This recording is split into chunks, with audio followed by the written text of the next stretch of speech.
নমস্কার, কেমন আছেন সবাই? আজকে এখানে তো ঈদের ছুটি পড়ে গেছে, তা আজকে যে বাইরে খাবো রাত্রেবেলা, তার জন্য বেরিয়ে পড়লাম দেখো বাইরে খাওয়ার জন্য। চারিদিকে এখন ছুটি, পুরো এক সপ্তাহ ছুটি দিয়েছে ঈদের।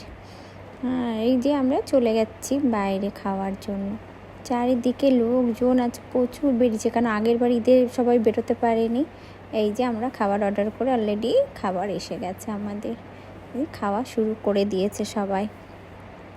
এই পিৎজা এসছে, তারপরে এই যে চিজ রুকি এসছে, চিকেনের একটা আইটেম এসছে, সবাই মিলে খাওয়া শুরু করে দিয়েছে।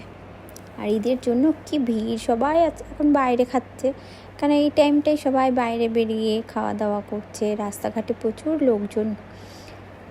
ঠিক আছে, ভালো থেকো, সুস্থ থেকো, আবার দেখা হবে অন্য কোনো ভিডিও। দেখো কত মিষ্টি, কত টাইপের, কিন্তু আমাদের ইন্ডিয়ার মতো কোনো মিষ্টি নেই, এখানে অন্য টাইপের মিষ্টি। কারণ ঈদের তো ওর জন্যই তো প্রচুর মিষ্টি লোকে নিচ্ছে। দেখো কত ধরনের মিষ্টি। ঠিক আছে, সবাই ভালো থেকো, সুস্থ থেকো, আবার দেখা হবে অন্য কোনো ভিডিও। By, tata. দেখো কত ধরনের মিষ্টি দোকানের, মানে চারিদিকে শুধু মিষ্টি, একটু অন্য টাইপের মিষ্টি, কিন্তু ইন্ডিয়ার মিষ্টি খুব মিস করি। ইন্ডিয়ার রসগোল্লা এগুলো এখানে এত পাওয়া যায় না, এগুলো খুব মিস করি। এখানে তো অন্য আরবি টাইপের মিষ্টি। ওকে, বাই, টাটা।